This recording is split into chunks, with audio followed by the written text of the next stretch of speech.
everyone, it's me, Fairy Clodagh, back for another story time.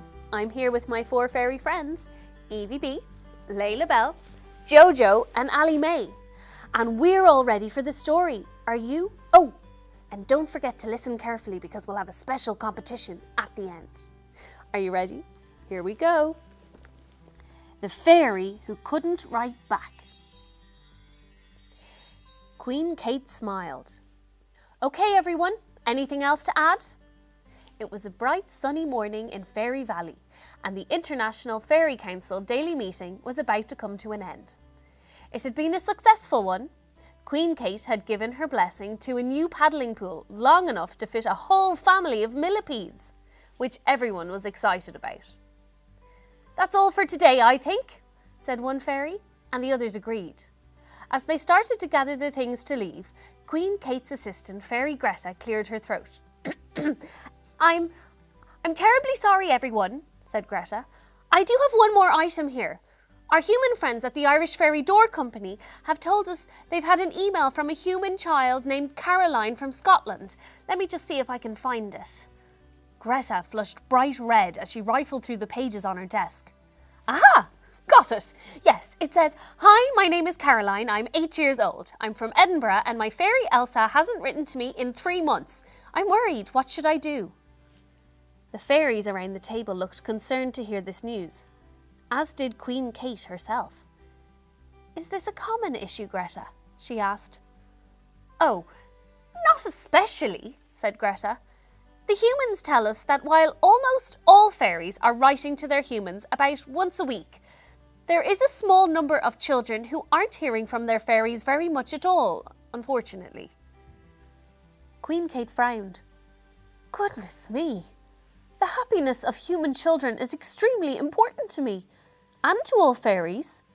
As the others all agreed, Queen Kate said, If even one child is unhappy, I would like to see what I can do to help. I want to pay a visit to Fairy Elsa right now and make sure everything is all right.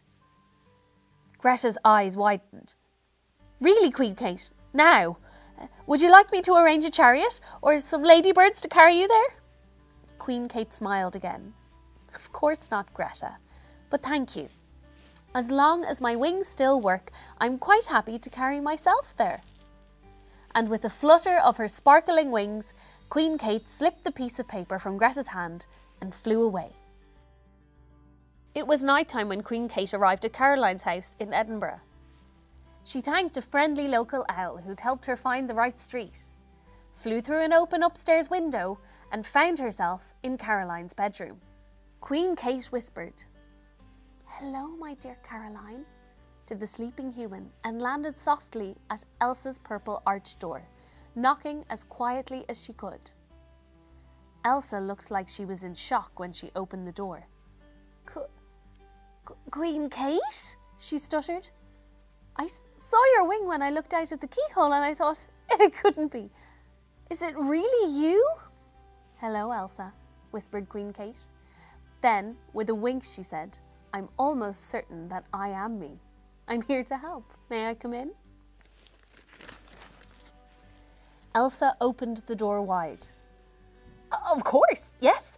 Please do, Your Majesty, she said, curtsying as she walked backwards into her bedroom, offering a chair to Queen Kate.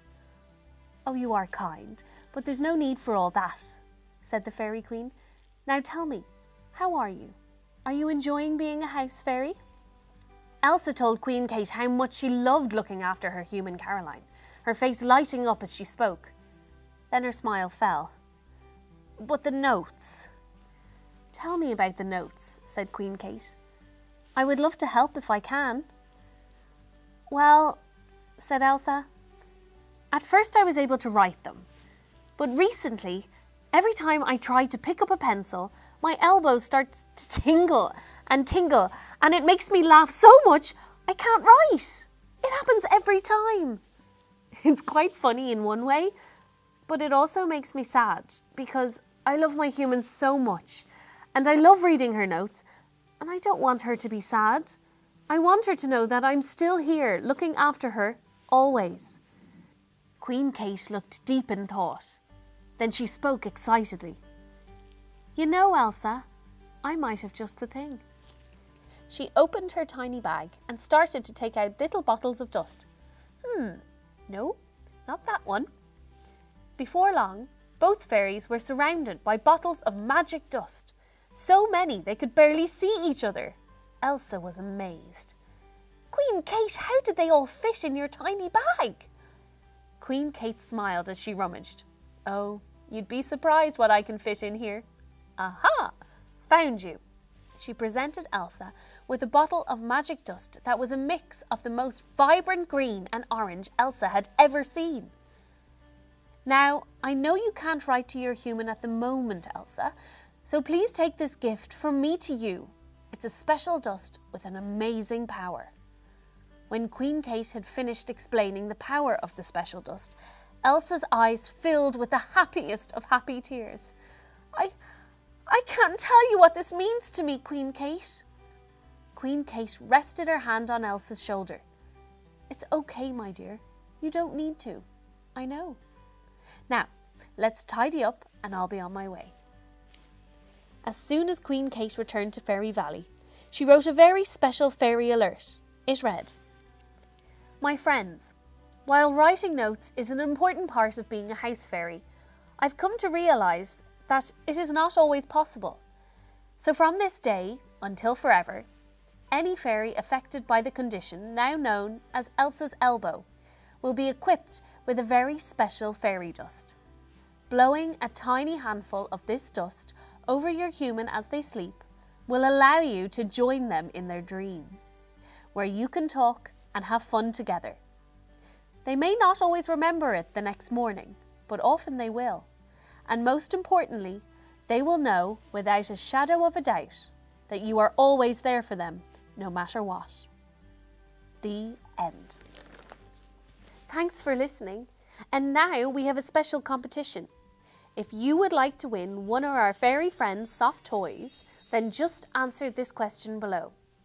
What kind of creature showed Queen Kate to Caroline's house? Best of luck, and I hope to see you next time. Bye!